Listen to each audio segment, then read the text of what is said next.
Hello साथियों, आज हम पढ़ेंगे भारत के इतिहास। भारतीय इतिहास को तीन भागों में बांटा जाता है। पहला प्राचीन, दूसरा मध्यकालीन, तीसरा आधुनिक। आज हम प्राचीन इतिहास के सभी महत्वपूर्ण क्वेश्चन पढ़ेंगे जो पिछले एग्जामों में आए हुए हैं, चाहे वो एसएससी की हो, चाहे वो राजस्थान में होने वाली हो, चाहे एमपी में होने वाली हो, चाहे यूपी में होने वाली हो। सभी को एक साथ पढ़ेंगे। सबसे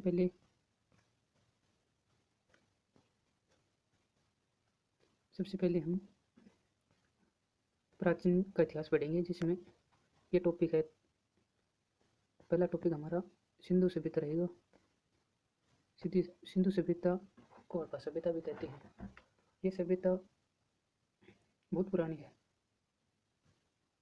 सिंधु सभ्यता के बारे में मोस्ट क्वेश्चन आपके सामने जो पिछली एग्जामों में आए हुए हैं।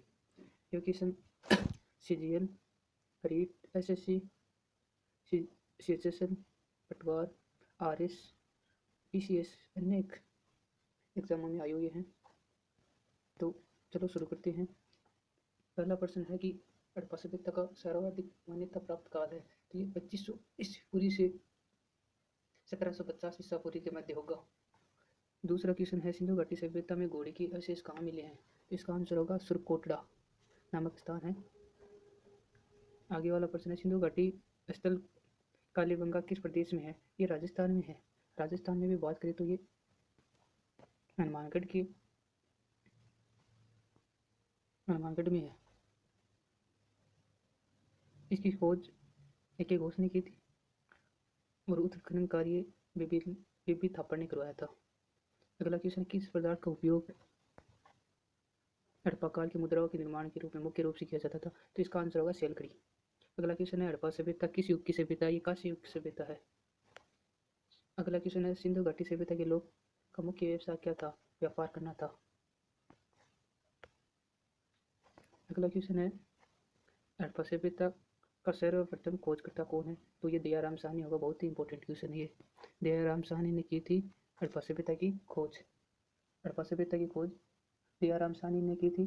तो इसका उत्खनन होता है 1921 में। 1921 में किया था। अगला क्वेश्चन है, सिंधु सभ्यता का बंदरगाह कौन सा था। ये लोथल था। लोथल गुजरात में पड़ता है। ये एकमात्र बंदरगाह था जिसके माध्यम से सिंधुवासी लोग व्यापार करते थे। अगला क्वेश्चन है, सिंधु सभ्यता का पैमानों की खोज ने यह सिद्ध कर दिया कि सिंधु घाटी के लोग माप और तोल से परिचित थे। ये खोज कहाँ पर हुई। तो ये खोज भी लोथल नामक स्थान पर हुई। अगला क्वेश्चन है, मोहनजोदड़ो को किस एक अन्य नाम से भी जाना जाता है। तो मोहनजोदड़ो का अर्थ होता है मृतकों का टीला। तो इस नाम से इसको जाना जाता है। अगला क्वेश्चन है, कपास का उत्पादन सर्वप्रथम सिंधु क्षेत्र में हुआ, जिसे ग्रीक या यूनान के लोगों ने किस नाम से पुकारा। तो इसे सिंडन नाम से पुकारा। ये बहुत बार एग्जामों में पूछा हुआ क्वेश्चन है। अगला क्वेश्चन है, सिंधु घाटी सभ्यता जानी जाती है अपने नगर नियोजन के लिए। अपना नगर नियोजन के लिए ये सिंधु घाटी सभ्यता जानी जाती है। ये इसकी प्रमुख विशेषता है। अगला क्वेश्चन है, भारत में खोजा गया सबसे पहला पुराना शहर कौन सा है। तो हड़प्पा ही होगा। हड़प्पा शहर ऐसा है जो भारत में सबसे पहले खोजा गया था और सबसे पुराना था। भारत में चांदी की उपलब्धता के प्राचीन साक्ष्य मिले हैं। तो ये हड़प्पा संस्कृति में मिले हैं। हड़प्पा में एक उन्नत जल प्रबंध प्रणाली का पता चलता है। तो ये धोलावीरा में है। धोलावीरा बात करें तो गुजरात के कच्छ जिले में पड़ता है। कच्छ जिला उसमें पड़ता है। वैसे कच्छ जिले में पड़ता है और धोलावीरा एक प्रमुख स्थल है। हड़प्पा सभ्यता की खोज किस वर्ष हुई। 1921 में। ये प्रश्न मैंने आपको पहले ही बता दिया था। अगला प्रश्न है, हड़प्पा की मिट्टी के बर्तनों पर सामान्यतः किस रंग का उपयोग होता है। तो ये लाल रंग का होगा। लाल रंग का उपयोग होगा। सिंधु घाटी सभ्यता की विकसित अवस्था में किस स्थल से घेरों में कुओं के अवशेष मिले थे। मोहनजोदड़ो में होगा। मोहनजोदड़ो। किस घाटी सभ्यता को सिंधु घाटी सभ्यता को खोज निकलने में दो भारतीय का नाम आता है। तो दयाराम साहनी, राखालदास। ये प्रश्न थोड़ा सा डाउट वाला लग रहा है, इसको हम इग्नोर करते हैं। अगला क्वेश्चन है कि रंगपुर, जहाँ हड़प्पा की समकालीन सभ्यता थी, ये कहाँ सौराष्ट्र में है। सौराष्ट्र की बात करें तो ये यहाँ ही पड़ता है। यहाँ पे गुजरात के नीचे ही पड़ता है वैसे। गुजरात के आसपास वाला क्षेत्र को ही सौराष्ट्र कहते थे। हड़प्पा और मोहनजोदड़ो की पुरातात्विक खुदाई के प्रभावी थे, तो ये जो मार्सन थे कि ये इन्होंने खुदाई करवाई थी। अगला प्रश्न है कि किस पशु की आकृति जो मोहर पर मिली है, जिससे ज्ञात होता है कि सिंधु घाटी मेसोपोटामिया की सभ्यता के मध्य व्यापार का संबंध थे। तो वो बेल की है। बेल की आकृति की मोहर मिली है, जिससे ये पता चलता है कि मेसोपोटामिया और सिंधु घाटी सभ्यता के बीच व्यापारिक संबंध रहे हैं। अगले क्वेश्चन की बात करते हैं। हड़प्पा के लोग की सामाजिक पद्धति कैसी थी? उचित समतावादी। हड़प्पा सभ्यता के अंतर्गत हल से जुते हुए खेत के साक्ष्य कालीबंगा में मिले हैं। ये बहुत ही इंपॉर्टेंट क्वेश्चन है, बहुत बार एग्जाम में रिपीट होता है, आता ही रहता है। सिंधु सभ्यता की ईंटों का अलंकरण किस स्थान से मिला है? तो कालीबंगा से मिला है। मोहनजोदड़ो कहाँ स्थित है? तो मोहनजोदड़ो की बात करें तो ये सिंध में स्थित है, जो अभी पाकिस्तान में है। सिंधु सभ्यता में वृहद स्नानागार पाया जाता है, तो ये मोहनजोदड़ो में मिला है। सबसे बड़ी विशेषता है मोहनजोदड़ो की कि वहाँ बड़े बड़े स्नानागार मिले हैं। स्नानागार मोहनजोदड़ो में मिले हैं। और मोहनजोदड़ो की खोज के बारे में बता देता हूँ। राखलदार बेनेटन ने की थी, ये 1922 में की थी, लगभग 1922 में की थी, कन्फर्म है। अगला वाला क्वेश्चन है कि किस पशु के अवशेष सिंधु घाटी सभ्यता में प्राप्त नहीं हुई है? तो गाय की है। गाय की यहाँ से एक भी अवशेष प्राप्त नहीं हुआ। अगला क्वेश्चन है कि सभ्यता किस हड़प्पाकालीन स्थल से नृत्य मुद्रा वाली स्त्री की कांस्य मूर्ति प्राप्त हुई है? तो कांस्य की मूर्ति मोहनजोदड़ो से प्राप्त हुई है, सभी को मालूम है, बहुत इंपॉर्टेंट क्वेश्चन है, आता रहता है ये भी। और हड़प्पावासी किस धातु से परिचित नहीं थे? तो लोहा से परिचित नहीं थे हड़प्पावासी, बहुत इंपॉर्टेंट क्वेश्चन है ये। हड़प्पावासी है वो लोहे से परिचित नहीं थे। किस हड़प्पाकालीन स्थल से शिवस्थान का साक्ष्य मिला है? युगल साक्ष्य युगल युगल समाधान का साक्ष्य मिला है। लोथल है, लोथल वही गुजरात वाला है, जो एक प्रमुख बंदरगाह भी है। मानव समाज विलक्षण है क्योंकि वह मुख्यतः आश्रित होता है संस्कृति पर। सिंधु सभ्यता संबंधित है, तो ये आद्य ऐतिहासिक युग से है। ये देखिए यूपीएससी में पूछा हुआ है दोस्तों, बीपीएस में पूछा हुआ है, बहुत इंपॉर्टेंट क्वेश्चन, इसके स्टार लगा लीजिए। अगला क्वेश्चन, सिंधु घाटी सभ्यता गैर आर्य थी क्योंकि वह नगरीय सभ्यता थी। ये भी एक प्रमुख विशेषता ही है इसकी कि सिंधु घाटी सभ्यता थी वो एक नगरीय व्यवस्था थी, न कि ग्रामीण। सिंधु घाटी सभ्यता को आर्य से पूरा रखे जाने का महत्वपूर्ण कारण है मृत भांड। मृत भांड मृत भांड का अर्थ होता है कि वहाँ जो बर्तन होते थे उस पर चित्रकारी की होती थी, जैसे चित्र बना दिया, ऐसा कोई बेल का बना दिया। सिंधु घाटी संस्कृति वैदिक सभ्यता से भिन्न थी क्योंकि इसके पास विकसित शहरी जीवन की सुविधा थी। अगला क्वेश्चन, हड़प्पा संस्कृति की जानकारी का मुख्य स्रोत? तो ये पुरातात्विक खुदाई है, पुरातात्विक खुदाई है। तो ये भी बहुत बार यूपीएससी, बीपीएससी, आरपीएससी में आता ही रहता है क्वेश्चन, बहुत इंपॉर्टेंट क्वेश्चन। ये सभी इंपॉर्टेंट क्वेश्चन है जो पिछली एग्जामों में आई हुई हैं और ये रिपीट होती हैं लगभग। मैं आपको बता दूं, प्रत्येक एग्जाम में 70% पिछले एग्जामों के प्रश्न आती है। आपसे कोई सा पेपर उठा के देख लेना, चाहे वो उसका तरीका अलग हो सकता है, लेकिन प्रश्न पिछली वाले रिपीट होती है। सिंधु घाटी के निवासियों की सभ्यता को जानने का मूल स्रोत है। तो सिंधु घाटी के जो निवासी थे उसकी सभ्यता को जानने का मुख्य स्रोत है वो वहाँ पर क्या क्या पाया गया? एक तो बर्तन, हथियार, औजार, इसके माध्यम से सभ्यता को जानने का, क्योंकि उस समय कौन से हथियार का प्रयोग किया जाता था। अगला क्वेश्चन, ये सिंधु घाटी सभ्यता का अगला क्वेश्चन है, भारत में चांदी की उपलब्धता के प्राचीन साक्ष्य मिले, हड़प्पा से मिले हैं भी। हड़प्पा में मिट्टी के बर्तनों पर समाते किस रंग का उपयोग किया गया? लाल। ये भी बहुत बार क्वेश्चन आता ही रहता है, लाल। मूर्ति पूजा का आरंभ कब से माना जाता है? पूर्व आर्यों से। मूर्ति पूजा का अर्थ है कि जब स्थान पहले मूर्ति पूजा का आरंभ कब से माना जाता है? तो पूर्व आर्य से माना जाता है, तब से मूर्ति पूज रहे हैं। विशाल स्नानागार किस पुरातत्व स्थल से प्राप्त हुआ? मोहनजोदड़ो। ये देख लीजिए दोस्त, मैंने कहा था ये बहुत इंपॉर्टेंट क्वेश्चन है, यूपीएस में या पीसीसी में पूछा गया है। यूपीए पीसीसी में पूछा गया है और उत्तराखंड में भी पूछा गया, एक बार यूडीए के एग्जाम में पूछा गया, मेंस में, और आरपीसी में पूछा गया है। हड़प्पा सभ्यता स्थल लोथल में स्थित है। तो लोथल में बताया था गुजरात में है। धोलावीरा किस राज्य में स्थित है? बार बताया था मैंने, फिर से बता रहा हूँ कि ये गुजरात में स्थित है। कौन सा हड़प्पीय नगर 3 भागों में विभाजित? धोलावीरा।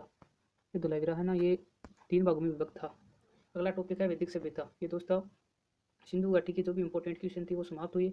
अब वैदिक सभ्यता के इंपॉर्टेंट क्वेश्चन जो पिछले एग्जाम में आई हुई हैं वो आपके सामने है। पूरा वैदिक संस्कृति का काल किसे माना जाता है?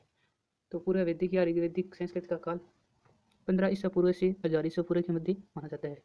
उत्तर वैदिक संस्कृति का काल किसी माना जाता है, तो ये 100 ईसा पूर्व से 600 ईसा पूर्व की है, बीच माना जाता है। तो ये मैं तो ऐसे याद करता हूँ कि इसमें तो 500 का अंतर है और इसमें 400 का। आर्य शब्द का शाब्दिक अर्थ है तो कुलीन होता है, तो एक श्रेष्ठ होता है। आर्य शब्द का ये अर्थ होता है, तो ये भी कई बार एग्जामों में पूछ लिया जाता है प्रश्न। अगला क्वेश्चन, किस फसल का ज्ञान वैदिक काल के लोगों को नहीं था? तंबाकू का है, वो वैदिक काल के लोग नहीं जानते थे, और फसल है ये उस समय की बहुत ही अच्छी, इसके बारे में उनको पता नहीं था। अगला क्वेश्चन, उत्तर वैदिक काल के वेद विरोधी और ब्राह्मण विरोधी धार्मिक अध्यापकों को किस नाम से जाना जाता है? तो श्रमण। वैदिक गणित का महत्वपूर्ण अंग है, तो ये शल्व सूत्र है। किस वेद में प्राचीन वैदिक युग की संस्कृति के बारे में सूचना दी गई है? ऋग्वेद। तो ये क्वेश्चन तो मोस्ट है।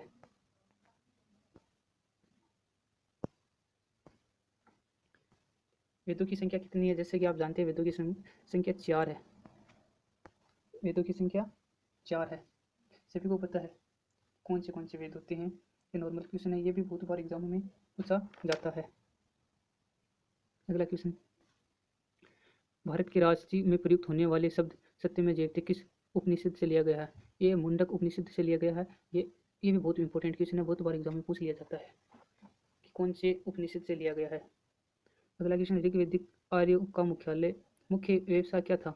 ऋग्वैदिक आर्यों का मुख्य व्यवसाय क्या था? तो पशुपालन था। भारतीय संगीत का आदि ग्रंथ कहा जाता है, तो सामवेद को कहा जाता है, क्योंकि सामवेद में जो संगीत से संबंधित है। वेदों की संख्या 4, उसमें भी सामवेद है जो संगीत के लिए प्रसिद्ध था उस समय। अगला क्वेश्चन, ये प्रमुख दर्शन और उनके प्रवर्तक है कि बात करेंगे सांख्य की कपिल है प्रवर्तक जी, न्याय की गौतम जी, और चारण की है योग की पतंजलि है। ये मिलान वाले में आता है। कई एग्जाम में पूरा मीमांसा जैमिनी है, उत्तर मीमांसा के बादरायण है, वैशेषिक के कणाद है। ये मिलान वाले क्वेश्चन में आता है, जो पीसीएस या आरएस परीक्षाओं में आता है। प्रथम विधि निर्माता कौन है? मनु है।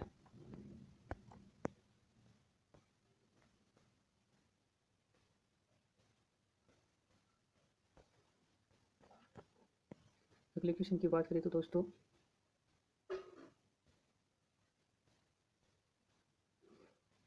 अगला क्वेश्चन है, कृष्ण भक्ति का प्रथम और प्रधान ग्रंथ है श्री भगवत गीता, ये सभी को आता है। ऋग्वेद में संपत्ति का प्रमुख रूप क्या है? गोधन। ऋग्वेद की किस मंडल में शूद्र का उल्लेख पहली बार मिलता है? 10वें मंडल में। यह क्वेश्चन इंपॉर्टेंट है भाई, इसको बहुत एग्जामों में रिपीट किया गया है। अगला क्वेश्चन है, वेदों की ऋचिकाओं को पढ़ने वाले ऋषि को क्या कहा जाता है? तो होत्री। के बहुत बार क्वेश्चन आया हुआ है। अगला क्वेश्चन है कि ऋग्वेद का संबंध किससे है? तो ईश्वर महिमा से है। ऋग्वेद में मंडल पूछे, 10 मंडल है। कितने मंडल है? 10 मंडल है, और कुल सूक्तियाँ 1028 है, और ऋचिका ऋग्वेद में है 10,580। ऋग्वेद में इंद्र के लिए ऋचिका 250 और अग्नि के लिए है 200। सबसे पुराना वेद आपको पता है ऋग्वेद है, बहुत बार एग्जाम में आता है।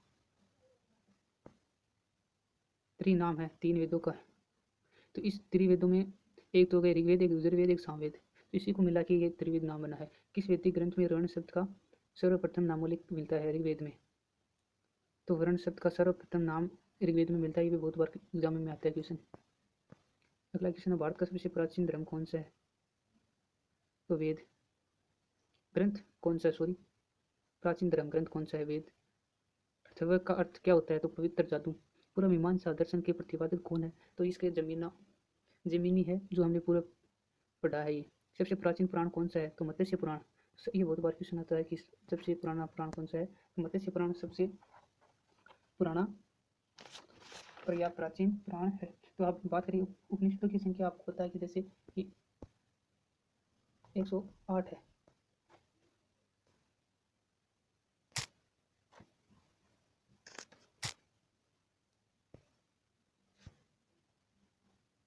सॉरी, गलती से बैक चले गई, तो हम दोबारा शुरू करते हैं कि उपनिषदों की संख्या है ना वो 108 है।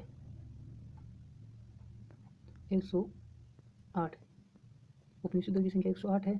और वहीं बात करें कि वेदांग, तो वेदांगों की संख्या 6 है मात्र। आप जानते हैं शिक्षा कल्प। और महापुराणों की संख्या 18। अगला क्वेश्चन है कि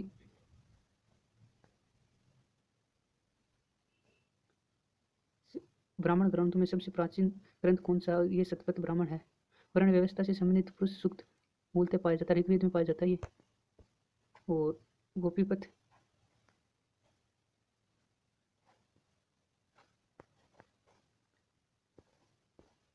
गोपीपथ संबंधित है तो अथर्ववेद से है। उपनिषदों का मुख्य विषय है दर्शन, तो ये इंपॉर्टेंट क्वेश्चन है।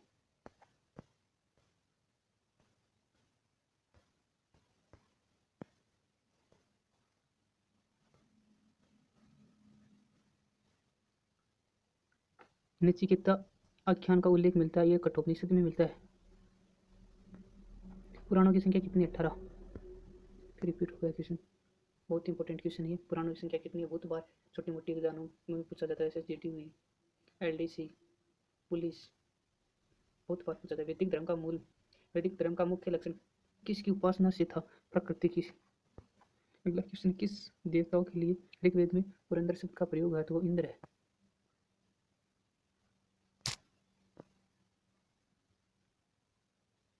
16 सूत्र किस विषय से संबंधित है? ज्योतिषी शब्द से है। अस्तो या अस्तोमा सदगमय कहाँ से लिया? ऋग्वेद से लिया गया। ये आर्य भारत से आई, सर्वप्रथम बसे थे, ये पंजाब में बसे थे सर्वप्रथम। ऋग्वेद का कौन सा मंडल पूर्णतः सोम को समर्पित है? 9वां मंडल है। इंपॉर्टेंट क्वेश्चन ये। प्रसिद्ध दस राजाओं का युद्ध, दस राज युद्ध किस नदी के तट पर लड़ा गया? ये परुशनी नदी के तट पर लड़ा गया, जो दस राज युद्ध के नाम से जाना गया। ये बहुत इंपॉर्टेंट क्वेश्चन है, हमेशा एग्जामों में आता रहता है। और इस युद्ध का जो उल्लेख है वो 7वें मंडल में मिलता है। और परुशनी नदी का अन्य नाम है रावी नदी।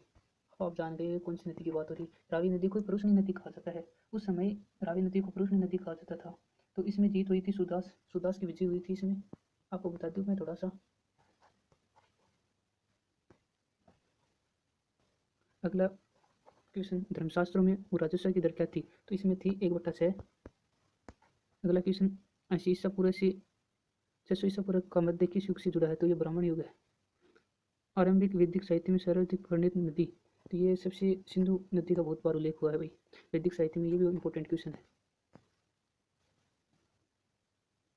उपनिषद काल के राजा अश्वपति कहाँ के शासक था? कैकेयी के थे। आध्यात्मिक ज्ञान के विषय में नचिकेता और यम का संवाद किस उपनिषद में मिलता है? ये कठोपनिषद में मिलता है। कठोपनिषद में। वैदिक नदी कुंभा का स्थान कहाँ निर्धारित होना चाहिए? अफगानिस्तान में। कपिल मुनि द्वारा प्रतिपादित दार्शनिक प्रणाली है सांख्य दर्शक। भारत के किस स्थल की खुदाई से लोहा धातु के प्रचलन के प्राचीन प्रमाण मिले? ये अंतरजी खेड़ा से मिले हैं। अगला क्वेश्चन, किस काल में अछूत की अवधारणा स्पष्ट रूप से उदित हुई? धर्मशास्त्र में। अगला क्वेश्चन है, गायत्री मंत्र किस पुस्तक में मिलता है? तो ये ऋग्वेद में मिलता है। गायत्री मंत्र ऋग्वेद में मिलता है। समझ में आ रहा है आपको दोस्तों? और ऐसी श्रृंखला में आगे लाता रहूँगा। आप बताइए कि आपको किस टॉपिक पर MCQ चाहिए, उसी पे MCQ का वीडियो डाल दूंगा। अगला क्वेश्चन है कि न्याय दर्शन को प्रचारित किया था गौतम ने। प्राचीन भारत में निष्क से जाना जाता है आभूषण। योग दर्शन के प्रतिपादक है पतंजलि। ये आता है। उपनिषद पुस्तक के हैं दर्शन पर। पूर्व वैदिक आर्यों का धर्म मुख्यतः था प्रकृति। चरक संहिता नामक पुस्तक किस विषय से संबंधित है? तो ये चिकित्सा से संबंधित है। ये एग्जाम में आता रहता है। अगला क्वेश्चन है कि यज्ञ के संबंधित विधि विधानों का पता चलता है यजुर्वेद से। तो यजुर्वेद से यज्ञ के संबंध में बहुत सी बातें मिलती है। प्राचीन काल में वैदिक युगीन सभा क्या थी? ये मंत्री परिषद थी। एक थी सभा, एक थी समिति।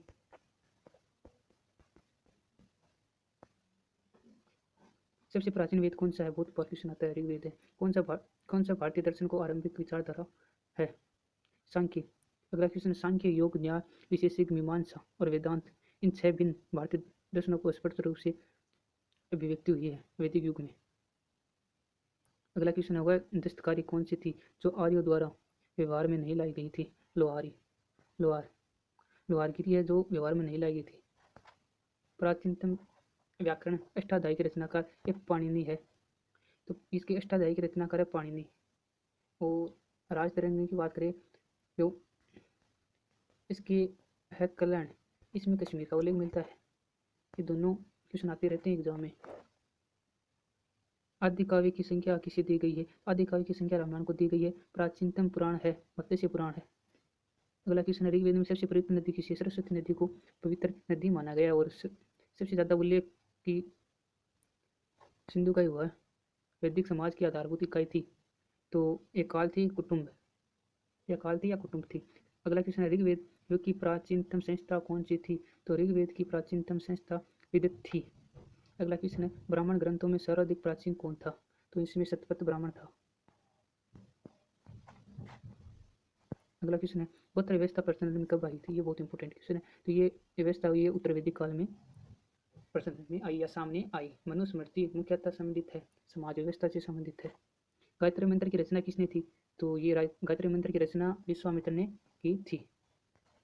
अगला क्वेश्चन है, अवेस्ता और ऋग्वेद में समानता है। अवेस्ता किस नक्षत्र से संबंधित है? ये ईरान से संबंधित है, याद रखना। अगला क्वेश्चन है, किसका संकलन ऋग्वेद पर आधारित सामवेद? तो सामवेद का संकलन है जो ऋग्वेद पर आधारित है। अगला क्वेश्चन है, किस वेद में जादुई माया विषीकरण का वर्णन मिलता है? अथर्ववेद। तो अथर्ववेद में जादू टोनों के बारे में बात मिलती है कि किस प्रकार प्राचीन लोग टोने करते थे, और इसमें जादुई के बारे में बताया जाता है और अंधविश्वास के बारे में ज़्यादा उल्लेख मिलता है। तो ये अथर्ववेद में सबसे ज़्यादा इसका उल्लेख मिलता है।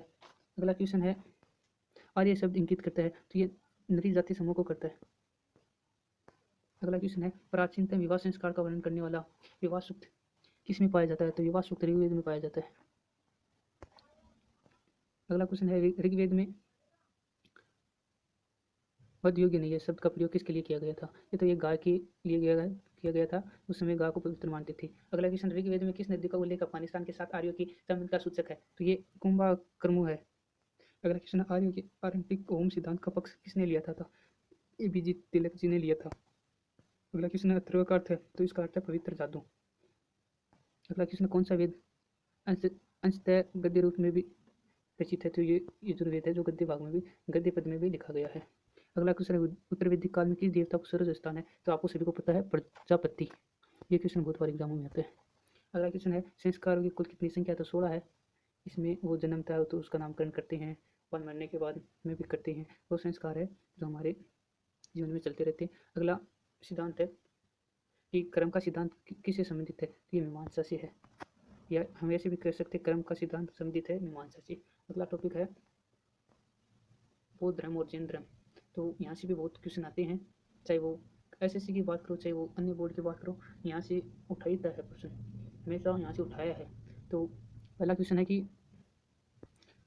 गौतम बुद्ध का जन्म कब हुआ था? तो 563 ईसा पूर्व में हुआ था गौतम बुद्ध का जन्म। और इन्हें एशिया का ज्योतिषिया कहा जाता है। तो ये गौतम बुद्ध है ना, इनको एशिया का पूज्य भी कह सकते हैं, पूज्य या ज्योति कहा जाता है। और कहाँ हुआ था तो ये भी बता देता हूँ, इनका जन्म गौतम का जन्म हुआ था लुम्बिनी नामक स्थान पर हुआ था।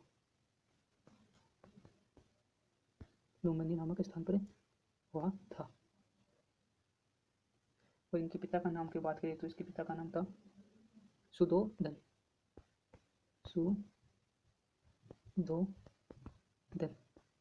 पिता का नाम था सुधोधन और माता थी माया देवी, आपको पता है, तो माया सुधोधन। ओके, तो एक बहुत ही अच्छा क्वेश्चन है कि गौतम का बचपन का क्या नाम था? तो इसका बचपन का नाम था सिद्धार्थ। ये बहुत बार क्वेश्चन रिपीट होता है, सिद्धार्थ था। अगले क्वेश्चन की बात करेंगे तो वह आद्यतम बौद्धिक साहित्य जो बुद्धि के विभिन्न जन्मों की कथाओं के विषय में व्याख्या है जातक। त्रिपिटक धर्म ग्रंथ है बौद्ध का, तो ये त्रिपिटक है, ये बौद्धों का है। अगला क्वेश्चन है, बुद्ध ने किस स्थान पर महापरिनिर्वाण प्राप्त किया था? तो ये कुशीनगर है, यहाँ पर इनकी मृत्यु हुई थी। भारत में सबसे प्राचीन विहार है नालंदा। अगला क्वेश्चन है, बुद्ध की मृत्यु के बाद प्रथम बौद्ध संगति की अध्यक्षता की थी? तो ये महाकश्यप ने की थी। और इनकी बात करें कि उन्होंने 29 वर्ष की आयु में संन्यास लिया था। अगला क्वेश्चन है, नागार्जुन कौन थे? तो ये बौद्ध दार्शनिक हुए हैं, सभी को पता है। किस नगर में बौद्ध संगति सभा का आयोजित किया? राजगृह। अष्टांगिक मार्ग की संकल्पना अंग है। ये धर्मचक्र प्रवर्तक है सूत्र के विषय वस्तु का। अगला क्वेश्चन है, मिलन और राज मिलन और किस बौद्ध भिक्षु के मध्य संवाद के रूप में है? तो नागसेन। महायान बौद्ध में बोधित्व और अवलोकित्व को और किस अन्य नाम से जाना जाता है? तो पद्यपाणि के नाम से जाना जाता है। बौद्ध धर्म तथा जैन धर्म दोनों ही विश्वास करते हैं कि कर्म और पुनर्जन्म के सिद्धांत सही है। अगला क्वेश्चन है, कनिष्क के शासन में चतुर्थ बौद्ध संगति कहाँ पर आयोजित हुई थी? तो ये कुंडलवन कश्मीर में आयोजित हुई थी। अगला क्वेश्चन, तीर्थ बौद्ध संगति कहाँ? ये पाटलिपुत्र। तो ये 3 बौद्ध संगति है, यहाँ से क्वेश्चन बनता है। तीनों बौद्ध संगतियों में तो आपको मैं बता दूं कि प्रथम बौद्ध संगति 483 में हुई थी और दूसरी 383 में हुई थी और तीसरी ये 285 ईसा पूर्व हुई थी। ये याद रखना, यहाँ से बहुत इंपॉर्टेंट क्वेश्चन बनता है, स्टार लगा लेना। ये क्वेश्चन हर बार एग्जाम में यहाँ से प्रश्न बनता है बौद्ध सभाओं से। तो प्रथम बौद्ध संगति थी, उस समय शासक था अजातशत्रु और सेकेंड हुई थी वो काला शोक के समय हुई थी। उसके बाद में शोक था और एक लास्ट की थी चतुर्थ, वो अश्वघोष के उसके अध्यक्ष थे, वो कनिष्क के समय हुई थी।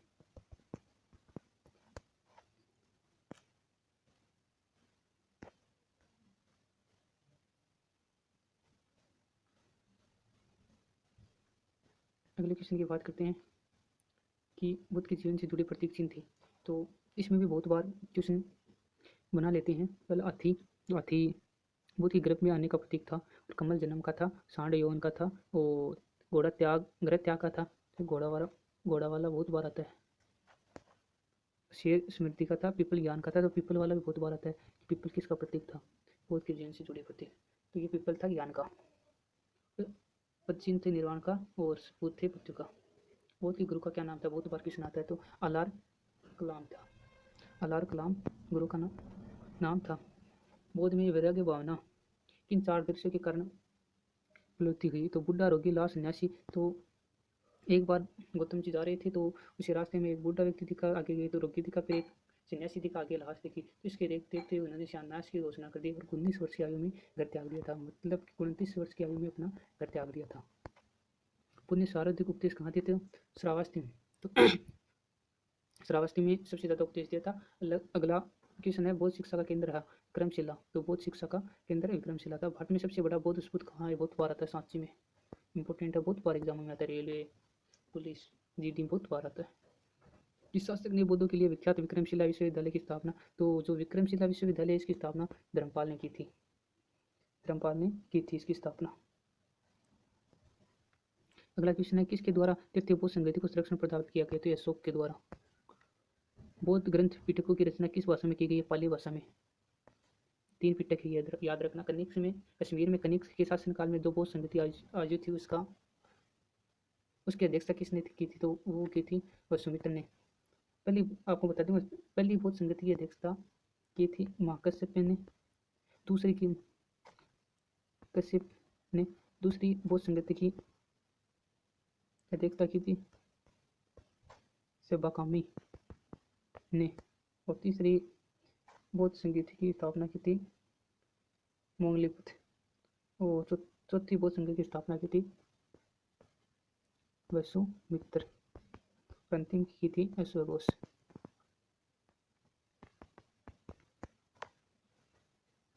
अगला क्वेश्चन है मठ मंदिर और स्फूत किस धर्म से संबंधित? ये बौद्ध धर्म से संबंधित है। क्वेश्चन बहुत बार आता है कि निम्न में से कौन सा बौद्ध धर्म से संबंधित नहीं है? मठ मंदिर स्फूत कोई नहीं।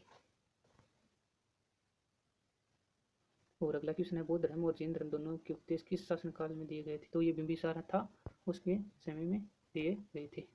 गौतम बुद्ध ने अपना प्रथम उपदेश कहाँ दिया? सारनाथ में दिया। बहुत इंपॉर्टेंट क्वेश्चन, मोस्ट क्वेश्चन। तो गौतम जी थे, उन्होंने पहला उपदेश सारनाथ में दिया था। अगला क्वेश्चन बौद्ध धर्म ग्रहण करने वाली पहली महिला कौन सी थी? तो जो बौद्ध धर्म को ग्रहण करने वाली पहली महिला थी तो वो महाप्रजापति गौतमी थी। तो ये महाप्रजापति गौतमी थी। बहुत बार क्वेश्चन आता है। अगला क्वेश्चन है कि बोध गया कहाँ है? तो ये बोध गया बिहार में है शायद। चलिए जिला पता होगा, कमेंट में बताइए। बिहार वाली जिला ही है बोध गया, गया एक जिला है। जातक किसका ग्रंथ है? बुद्धों का। अगला क्वेश्चन सिद्धार्थ को ज्ञान प्राप्ति कहाँ हुई? बोध गया में। तो ज्ञान की प्राप्ति तो बोध गया में हुई। सिद्धार्थ क्या है? गौतम का प्राचीन नाम है। अगला क्वेश्चन है बौद्ध धर्म ने समाज के किन वर्गों का महत्वपूर्ण प्रभाव डाला है? तो महिला और शूद्र। बुद्ध के गृह त्याग का प्रतीक, तो हम प्रतीक की बात कर रहे थे, तो इसमें आंसर आएगा घोड़ा। अगला क्वेश्चन है गौतम बुद्ध द्वारा भिक्षु मिशन की स्थापना कहाँ की गई? कपिलवस्तु में। अगला क्वेश्चन है सर्वप्रथम शून्यवाद का प्रतिपादन करने वाले नागार्जुन। बहुत बार क्वेश्चन आता है ये। किस शासक के शासनकाल में नेपाल में बौद्ध धर्म का नाम का गमन हुआ था? तो ये अशोक के समय में नेपाल में बौद्ध धर्म का गमन हुआ था। तो ये बौद्ध धर्म था वो नेपाल तक में भी इसका प्रचार प्रसार हुआ। सांची क्यों विख्यात है? तो ये सबसे बड़ा बौद्ध स्फूत आ सकता है कि सबसे बड़ा बौद्ध स्फूत कौन सा है? तो सांची का। किस भाषा का ज़्यादा प्रयोग बौद्ध वाद का प्रचार किया? पाली भाषा। तो आ सकता है कि पाली भाषा। बौद्धवाद का प्रचार सबसे ज़्यादा कौन सी भाषा में हो? तो पालीवाद।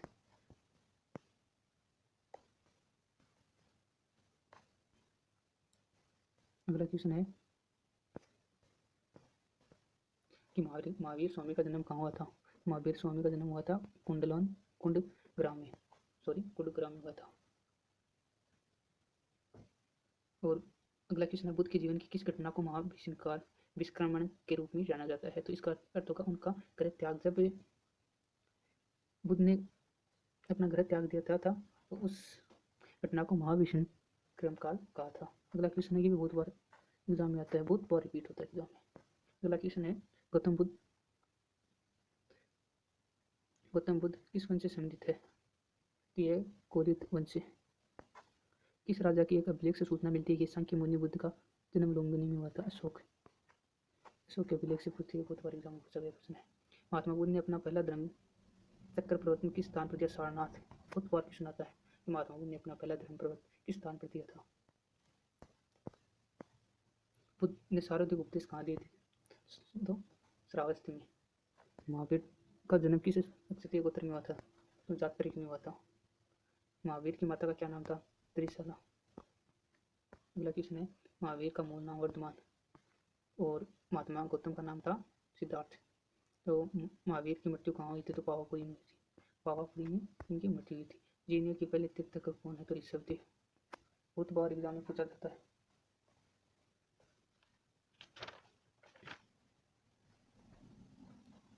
जैन परंपरा के अनुसार जैन धर्म में कुल कितने तीर्थंकर है? तो 24।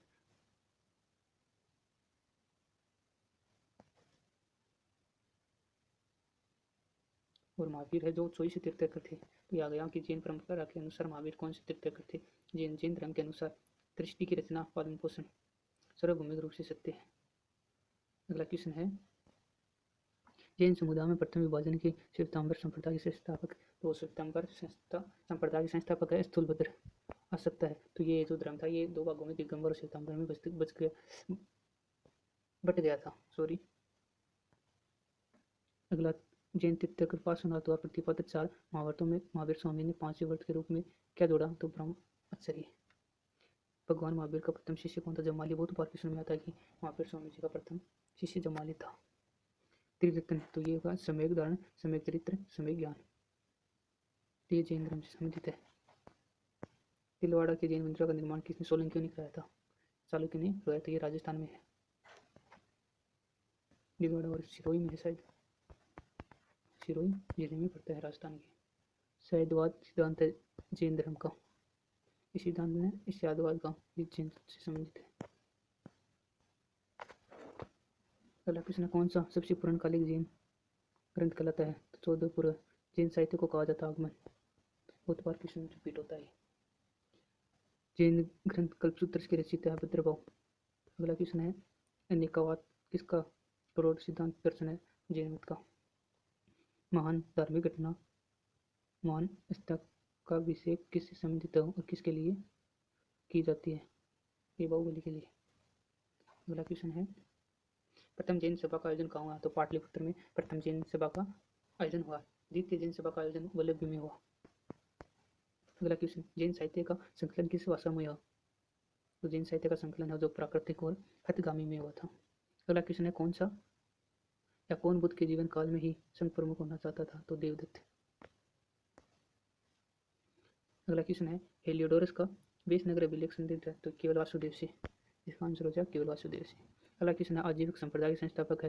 तो मखली गोसाल। अगला क्वेश्चन है, भागवत संप्रदाय के विकास में किसका योगदान अत्यधिक था?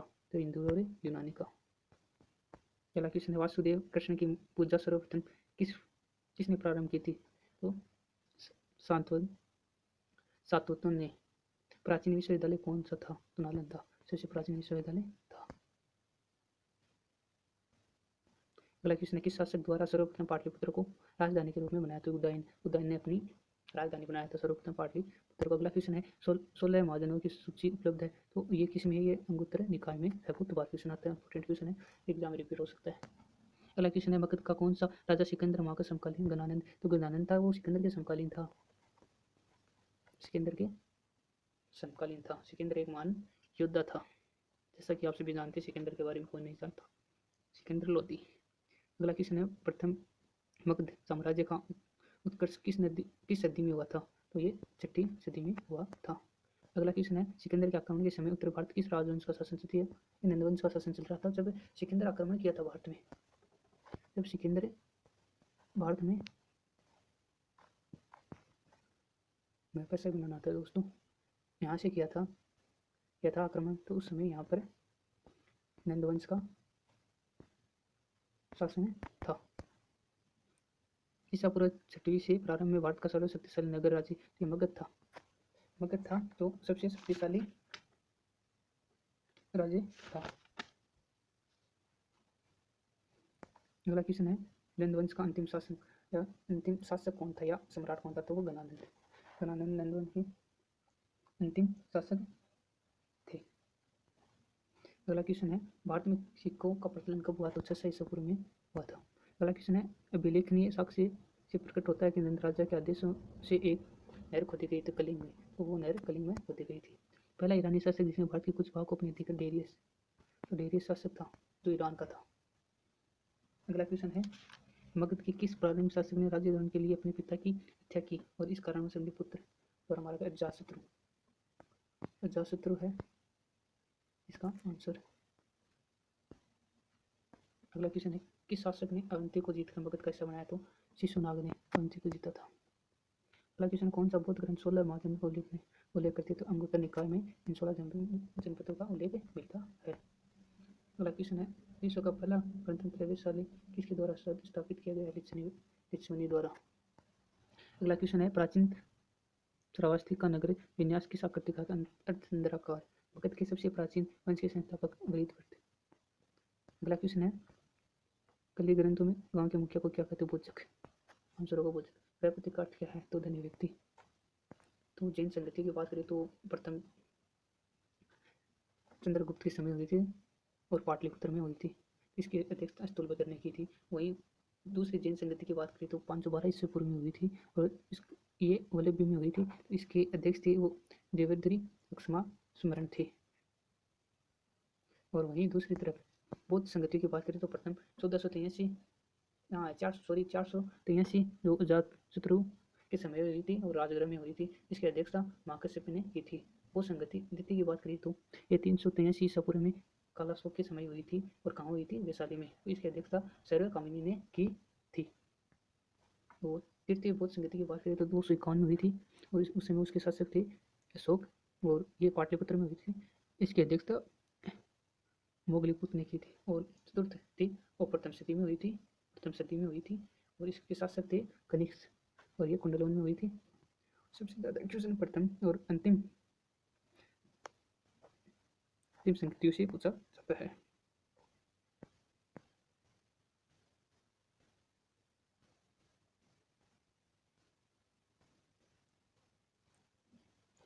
सोलह जनपद थी, उनकी बात करें तो पहला था मगध, जिसकी राजधानी थी राजगृह। इसमें से SSGD की बात करिए अपन, और या पुलिस की बात करें, PCS की बात करें, और या RS की बात करें, सभी में क्वेश्चन आता ही है। यहाँ से चाहे मिलान वाला आ जाए या चाहे डायरेक्ट आ जाए, सुमिलित वाला बहुत दिखाता है। मगध की राजधानी थी राजगृह, और अंक की राजधानी थी चंपा। वो काशी की राजधानी थी वाराणसी या बनारस अब कहते हैं उसको। वज्जी की राजधानी थी वैशाली, और कौशल की राजधानी थी श्रावस्ती। कुरु की राजधानी थी इंद्र, चंडी की राजधानी शक्ति माता। बलि की नाम राजधानी थी कुशीनगर। असमक की राजधानी थी पोतन, और पुत्स्य की राजधानी थी कौशाम्बी। पांचाल की राजधानी थी अहिच्छत्र। मत्स्य की राजधानी थी विराटनगर, और अवंती की राजधानी थी उज्जैनी और वैशंती। और गांधार की राजधानी तक्षशिला थी। सूरसेन की राजधानी मथुरा थी। कंबोज की राजधानी राजपुर थी।